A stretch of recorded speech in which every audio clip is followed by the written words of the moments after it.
Victorians have almost grown used to the sight of policemen being led into the court by other police. One of the accused has pleaded guilty.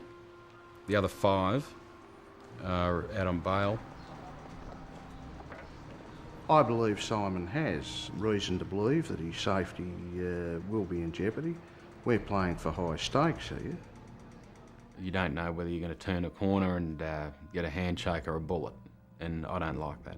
Police are investigating reports that a man found murdered with his wife in Kew last night was due to give evidence in a drug case against police. It's believed to have been an execution-style murder with gunshots to their heads. The dead man's lawyer says the killing points to a direct link between the spate of gangland murders and police corruption. There appears to be no sign of a let-up yet to the spate of killings, the likes of which have never been seen before in Australian criminal history. It's a very difficult area to work in police corruption, and I think what we're seeing is a whole range of tactics being used, both by perhaps the police under investigation, by, in some cases, their lawyers, I think, and others who perhaps don't want this whole process to continue. I have had a drink with a friend, and I have had the target of my corruption investigation walk through the hotel where I'm at with a person who's now accused of one of the underworld killings. They weren't there for the good beer or the good company. That was a firm message, obviously, to intimidate. I've got this underworld figure staring at me, and I'm thinking, how vulnerable am I?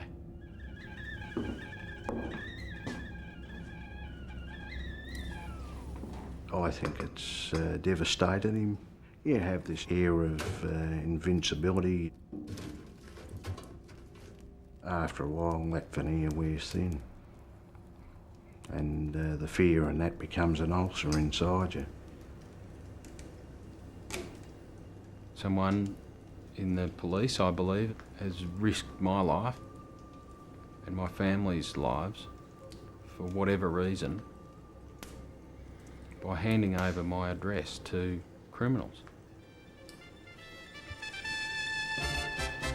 Tonight, bullets in the letterbox as a top cop concedes a link between underworld murders and police corruption. It's alleged the bullets similar to these were police issue, etched with the names of an investigator and his wife, and put in their letterbox on the 24th. You know, I see today, the bullets in the mail and all that sort of thing, and I truly feel for those people.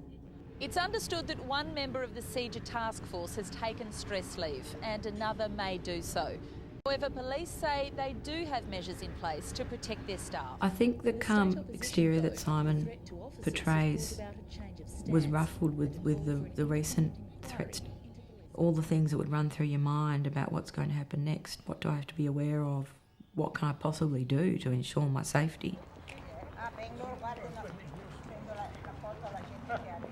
I have had to sell my home. I have had to carry a firearm. The beauty of that is you get to choose your paint. He's had electronic and physical surveillance of his house and his being and his family. I really do not know how good this suburb is. It becomes a major factor in your life, in your relationship. You don't want to go out. Oh, someone might see me. 607 and a half. Out everywhere else. I'm unable to settle in one place and then have to move again. Cheeky. What about 10? 610? I've probably moved, 3 or 4 times in the last few months. $1,000. It is going. It is going. It is sold. Thank you very much. It's really difficult for me at the moment, I think, to see him so upset. I just want him to do something else. My dream was always to be a detective, but I've got to a point where I don't think that I'm capable of doing it anymore. I don't believe that physically nor mentally a person can continue being put in situations that I've been put in. You know, it's like you've been at war for 16 years. That's what I feel like. I am not in a position where I can walk out of the police force and wipe my hands. I've got 2 years of trials, at least. So if I chose to leave, I'd still be called as a witness in those trials anyway. And I'm not about to walk away from 3 years' work.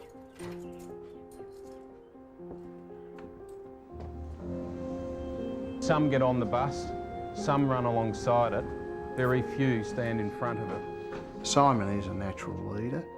Now, quite clearly he's talking about corruption. It would be a loss for the Victoria Police to see him go. The issue is that he has a lot to offer. Do you either join, ignore or passively agree with it is what I've come to realise that I would prefer now to educate many rather than incarcerate a few. Why is it the hardest thing to do to stand in front of what is corruption or what is criminality? It's these small compromises all the way through. We need to prevent that so that they're not falling into this trap of realising one day, oh, I'm a copper and I'm also a drug dealer. Because this is a true story. This happened to me.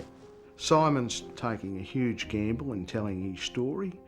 Again, it's a display of his openness and his commitment to the Victoria Police. It's more about the Victoria Police, about it cleansing itself and moving on. And he should be part of the process of moving on. If you want to get on there, that's fine. But there's more of us that are going to be standing here. This is fight back time.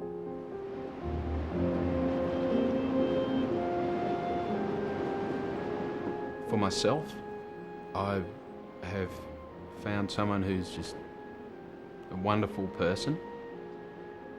My dream is to have a family, ultimately, and have a house that has a white picket fence and not something that is to keep people out. It's just to keep children in, you know. Ultimately, I'd like to live like everyone else does and not, you know, as a whistleblower.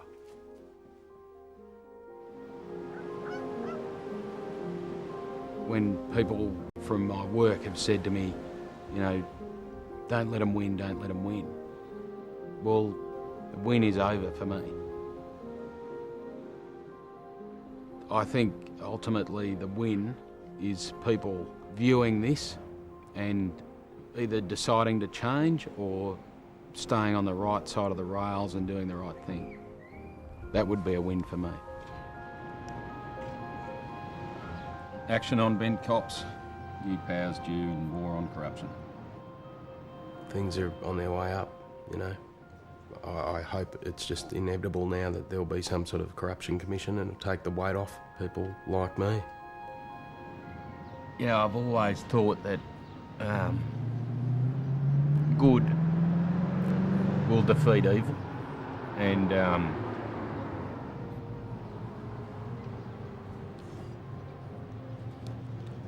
here we go.